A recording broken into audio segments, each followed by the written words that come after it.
2011 Renault Sandero 1.6 with a K7M engine. Got a problem where the auxiliary or serpentine belt is sitting offset on the tensioner roller and also on the idler roller. They are not sitting dead center on the rollers. So just take a look here. You can see the belt coming down from the power steering at the top here down to the tensioner. You can see the difference, the gap in that. That's what we need to sort out, whether there's going to be excessive wear on the belt. If we look down this side, you've got the idler roller there. That's also sitting offset. So the most common problem with the aftermarket idler rollers is that there's they set offset. There's a little spacer that sits behind there, and from what I can pick up here is it is the wrong way around.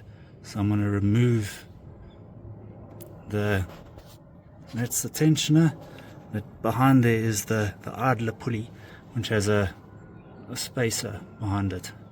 We'll move that around and see if everything aligns properly then. For this job you'll need 13mm wrench and a 6mm Allen key to slot in to hold the tension of the belt. Here the wheel is removed. What you'll do is remove the side cover over here so you can gain access in here. So if you look over here,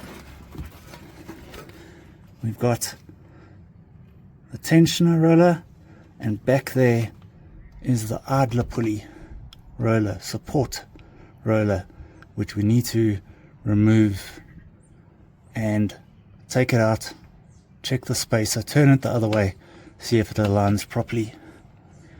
We're going to start off over here with the tensioner, 13mm socket, wrench, turn it clockwise to relieve the pressure, and then there's a little slot once you've got it on full tension to slide in the 6mm Allen key to hold the tension while you take the belt off. As you can see, I've got the 6mm Allen key in the slot. I'll just support it in that slot, and then I'm going to take a 13mm spanner, go clockwise to relieve the pressure, and then I'll push the Allen key into the slot that sits down here.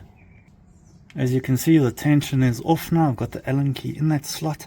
I can now remove the belt and get into the idler pulley support roller.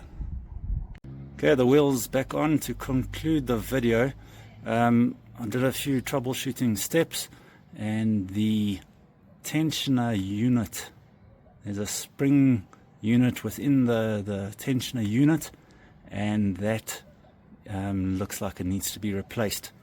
So I'll be looking for a new tensioner unit.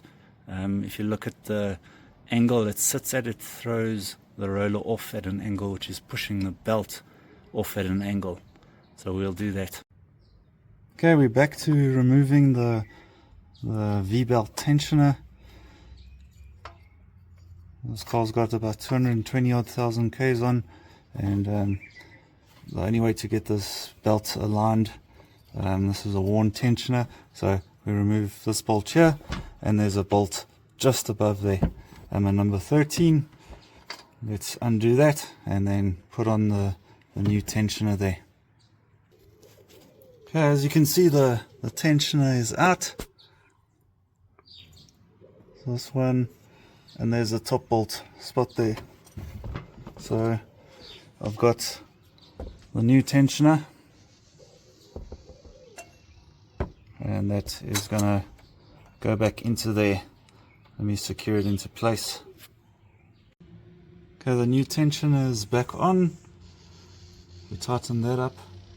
We need to get the belt fed on the correct direction, and then what I'll do is I will Once the belt is on nicely, I'll release this little pin to put the tension back on, and then we'll check after that the alignment of the belt now. Okay, the belt is back in place. Now I'm going to just release the tensioner, make sure everything in the belt sits nicely on all the pulleys.